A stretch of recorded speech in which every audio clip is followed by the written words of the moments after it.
శ్రీమాత్రే నమ శ్రీ గురుభ్యో నమ. తదుపరి ధనుస్సు రాశి. ఏప్రిల్ 9వ తారీఖు నుండి మే మొదటి వారం వరకు కూడా పంచగ్రహ కూటమి సంభవిస్తూ ఉంది. ఈ సమయంలో ఈ యొక్క గ్రహ సంచారాన్ని బట్టి ఎలాంటి ప్రతిఫలాలు ఉంటాయి అన్నట్టయితే, 9వ తారీఖు నుండి ఏప్రిల్ 9వ తారీఖు నుండి ప్రారంభమైనటువంటి ఈ యొక్క పంచగ్రహ కూటమి, ముందే చెప్పాము శని మందగమనుడు, చాలా లేట్గా సంచరిస్తూ ఉంటాడు అని చెప్పి. మిగిలిన గ్రహాలన్నీ కూడా చాలా ఫాస్ట్గా మూవ్ అవుతాయి. దాంట్లో చంద్రుడు, తర్వాతకి సూర్యుడు, తర్వాతకి మిగిలిన గ్రహాలన్నీ కూడా సంచారం అనేటువంటిది సంభవిస్తూ ఉంటుంది. కాబట్టి గురుగమనం అనేటువంటిది ఇప్పటిప్పట్లో జరగదు. జరిగేటువంటివన్నీ కూడా ఏంటంటే సూర్యుడు, అలాగే శని, ఈ యొక్క మీనరాశిలో ఉండేటువంటి వాళ్ళు సూర్యుడు, శని, అలాగే చంద్రుడు, బుధుడు, శుక్రుడు, అలాగే రాహు. ఈ గ్రహ సంచారంలో చంద్రగ్రహం అనేటువంటిది సంచారం అనేటువంటిది పూర్తయి మూవ్ అవుతూ ఉంది. ఇక ఉంది పంచగ్రహ కూటమి, ఈ 5 గ్రహాలు మాత్రమే. ఈ 5 గ్రహాలకి సంబంధించి 4వ స్థానంలో సంభవిస్తూ ఉన్న కారణం వల్ల ధనుస్సు రాశి వారికి సంబంధించి ఇల్లు, కుటుంబము, మీ కుటుంబానికి వంశానికి సంబంధించిన మూలములు, వీటికి సంబంధించి బాగా ప్రతిపాదనలో ఉంటాయి. చాలామంది మనము ఆర్థోడాక్స్ ఫ్యామిలీస్ అంటాం. అంటే సాధారణంగా సాంప్రదాయము, ఆచార వ్యవహారాలు కలిగిన కుటుంబాలు ఉంటాయి. ఈ ధనుస్సు రాశి వారికి ఏంటంటే అవి ఎక్కువగా ఉంటాయి అన్నమాట. వీరికి నియమ నిబంధనలు ఎక్కువ. ఒక గీత గీస్తే ఆ గీత మీద నడవాలి, ఇలాంటివి అధికంగా ఉంటూ ఉంటాయి. ఈ ప్రభావం వల్ల ఏమవుతుందంటే, ఈ పంచగ్రహ కూటమి సంభవించినప్పుడు కూడా ఏంటంటే మనుషులు కొంతమంది దూరం అవుతారు. ఎందుకంటే వీరి వ్యవహారాలు, ఆచారాలు అంత పాటించట్లేదని ఒకటి. రెండవది ఏమిటి అంటే, మీరు వీలైనంత వరకు కూడా ఎవరిని కూడా బాధ పెట్టరు. వీరిని బాధ పెట్టినా సరే మనసులో దాచుకుంటారు. వారితో మాట్లాడడం మానేస్తారు. మనం కమ్యూనికేట్ అయితేనే కదా విషయం తెలిసేది. చిన్న పిల్లలు ఉన్నారు, వాడు ఎందుకు అలిగాడో తెలియదు, ఎందుకు మాట్లాడో తెలియదు.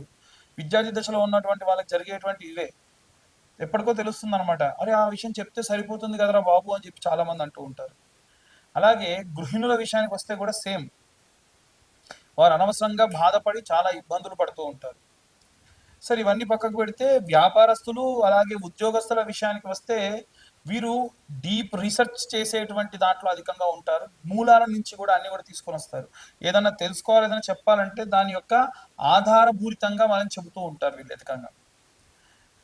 ఇలా అన్ని వర్గాల వారికి సంబంధించి ఏంటంటే ఈ యొక్క మాసం అంత ప్రమాదకరంగా ఏంటంటే చాలా అద్భుతంగా ఉంది. ఇంకా చెప్పాలంటే ఇంట్రెస్టింగ్గా ఉంటుంది.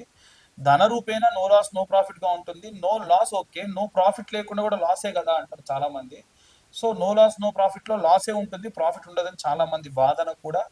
Okay, I will agree about that. ఇలా ఈ పరంగా ఈ రాశి వారికి, ధనుస్సు రాశి వారికి కాస్త చిన్న చిన్న ఇబ్బందులు కలిగే అవకాశం ఉంటుంది. అంత పెద్ద ప్రమాదం ఏమీ లేదు. మీరు ఏ మంత్ర పఠనం చేస్తే మంచిది అని అడుగుతూ ఉంటారు. వారికి దేవనాంచ ఋషీనాంచ గురుం కాంచన సన్నిభం బుద్ధిమంతం త్రిలోకేశం తందమామి బృహస్పతిం. బృహస్పతి గ్రహం వీరి యొక్క రాష్ట్రాధిపతి కాబట్టి వీలైనంత వరకు కూడా బృహస్పతి గ్రహానికి సంబంధించి మంత్రం నిత్యం పఠనం చేయడం చాలా మంచిది. మరొకసారి చెప్తున్నా, ఓం దేవనాం చ ఋషీనాం చ గురుం కాంచన సన్నిభం బుద్ధిమంతం త్రిలోకేశం తం నమామి బృహస్పతిం అనే మంత్రాన్ని చదివితే విపరీతమైన శక్తి లభిస్తుంది. ఇక అన్ని వర్గాల వాళ్ళు ఎలాంటి రెమెడీస్ తీసుకోవాలి, ఎలాంటి మంత్రపఠనం చేయాలనే విషయాన్ని ఇప్పుడు మనం తెలుసుకుందాం. మనకు పంచగ్రహ కూటమి అనేటువంటిది ఈ నెల 15వ తారీఖు నుండి ఈ నెల 9వ తారీఖు నుండి ఆల్మోస్ట్ 18, 19వ తారీఖు వరకు కూడా 5 గ్రహాలు మీనరాశిలో ఉన్నాయి. అందులో ముఖ్యంగా సూర్యుడు, అలాగే శని, రాహువు, శుక్రుడు, బుధుడు, ఈ గ్రహాలు మీనరాశిలో ఉన్నాయి. మీనరాశి వారికి ప్రత్యేకంగా, అంటే ఒక్క మీనరాశి వారికి వదిలేస్తే మిగిలిన అన్ని రాశుల వారికి కూడా చాలా విశేషమైనటువంటి ఈ యొక్క గ్రహ సంచారం అనేటువంటిది చాలా హెల్ప్ అవుతుంది. కొంతమందికి నో లాస్ నో ప్రాఫిట్గా కూడా ఉంటుంది. అసలు ఈ పంచగ్రహ కూటమి వల్ల ఏమవుతుంది, ఎలాంటి పరిస్థితులు నెలకొంటాయి అనేటువంటివన్నీ కూడా ఇప్పటిదాకా మనం మాట్లాడుకున్నాం. అయితే ఈ యొక్క పంచగ్రహ కూటమి 17వ తారీఖు పూర్తవుతుందో లేదో 25వ తారీఖు అంటే సూర్య గమనం అనేటువంటిది ప్రారంభమవుతుంది. చంద్రుడు అనేటువంటి వాడు మళ్ళీ ఈ యొక్క మీనరాశిలోకి వస్తాడు. అంటే అప్పుడు మళ్ళీ పంచగ్రహ కూటమి ఉంటుంది. కానీ చంద్రుడు చాలా తొందరగా కదిలేటువంటి వాడు కాబట్టి ఒక 3 రోజుల పాటు ఈ యొక్క చంద్రుడు ఈ యొక్క మీనరాశిలోకి చేరడం అనేటువంటిది జరుగుతుంది. వాస్తవంగా మీనరాశిలోకి సూర్యుడున్నా, చంద్రుడున్నా, శుక్రుడున్నా, శని ఉన్నా ఎటువంటి నష్టం అనేటువంటిది ఉండదు. కేవలం ఇక్కడ పాపగ్రహ సంచారంలో భాగంగా శని కానీ రాహు కానీ ఉంటేనే ప్రాబ్లం. ఈ శని కానీ రాహు కానీ ఎవరైతే ఉన్నారో వారంతా కూడా మూవ్ అయిపోతున్నారు కాబట్టి అంతగా ఏమీ ఇబ్బంది లేదు. అయితే ఏమేం చేయాలి, అన్ని రాసుల వాళ్ళు ఎలాంటి రెమెడీస్ చేయాలి, ఎలాంటి మంత్రపఠనం చేసుకుంటే మంచిది అని అడుగుతూ ఉన్నారు. అందరికీ చెప్పేటువంటిది, కామన్గా చెప్పేటువంటిది ఒకటే ఏమిటంటే నవగ్రహ ప్రదక్షిణ.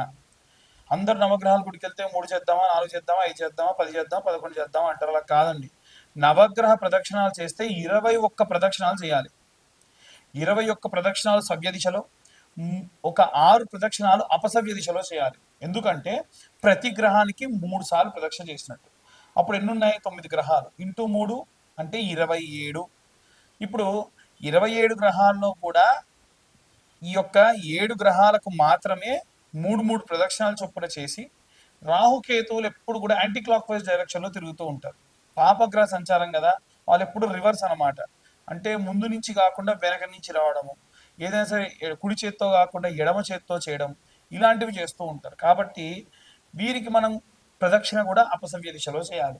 దీని వలన జాతక రీత్యా మనకు రాహుకేతువుల మధ్యలో వేరే ఏ గ్రహాలైన బంధనమై ఉన్నా, ఒకవేళ ఏ గ్రహాలైనా పాపగ్రహంతో కలిసి ఉన్నా, ఎటువంటి గ్రహాలైనా సరే ఈ యొక్క పాపగ్రహాలతో బంధనమై ఉండి కూడా మనకు నెగిటివ్ రిజల్ట్స్ ఇచ్చేటువంటి ఉంటే కూడా ఈ ప్రదక్షిణాలు చేయడం అనేటువంటిది కాస్త శక్తినిస్తుంది.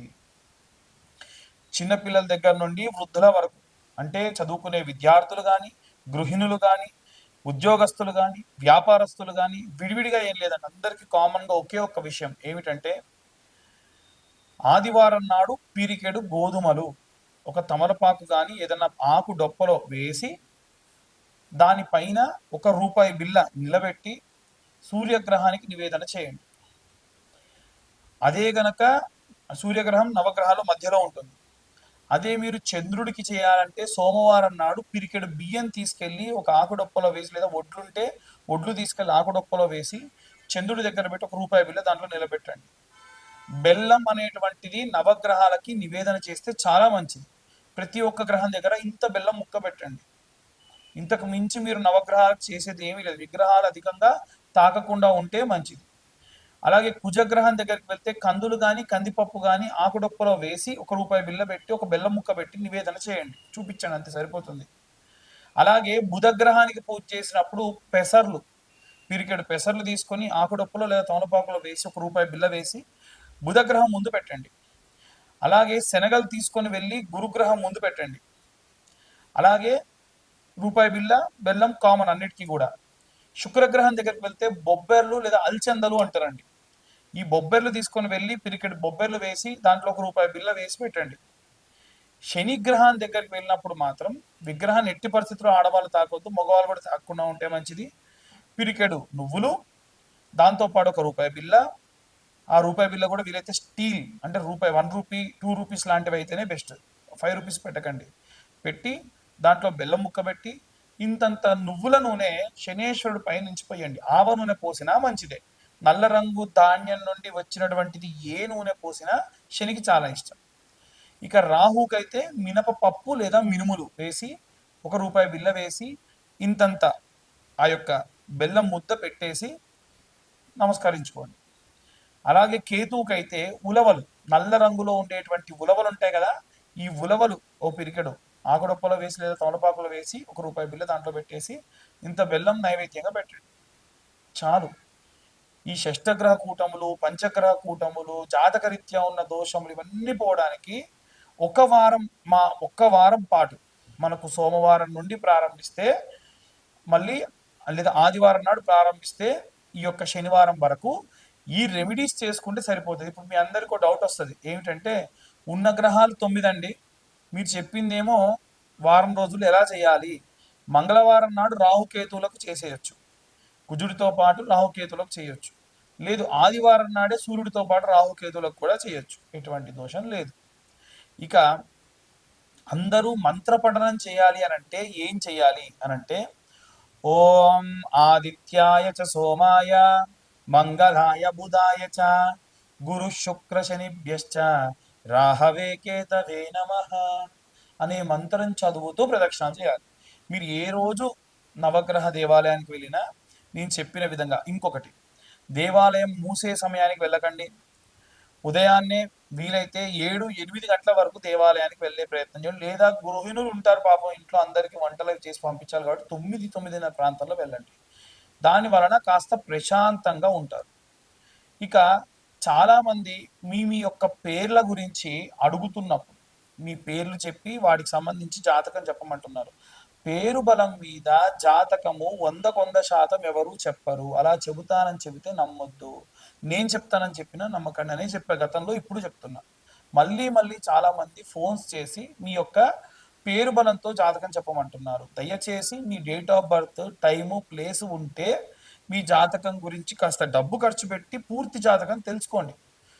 ఒక రూ. 2025 మొత్తం ఈ యొక్క జీవిత కాలానికి సంబంధించిన జాతకం 60 పేజీల్లో మీకు అందిస్తున్నా ఈ 2025 సంవత్సరంలో.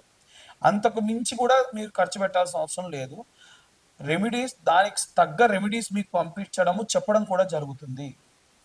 ఎట్టి పరిస్థితుల్లో వీటికి వినా ఇంతకు మించి ఇంకేం కూడా చేసేటువంటి అవసరం లేదు. అందరూ కూడా జాగ్రత్తగా ఉండండి. మన వాతావరణము కూడా ఈసారి చాలా విపరీతంగా ఉంది. ఎండలు బాగా ఉన్నాయి. ఎండాకాలంలో వర్షాలు అప్పుడప్పుడు అధికంగా పడతా ఉంటాయి. చాలా జాగ్రత్తగా ఉండండి. ఆరోగ్యం పట్ల ముఖ్యంగా పిల్లలు 12 సంవత్సరాల లోపు బాల్యంలో ఉన్న పిల్లలందరూ కూడా ఆరోగ్యం జాగ్రత్తగా చూసుకోండి. సర్వే జన సుఖినో భవంతు. స్వస్తి.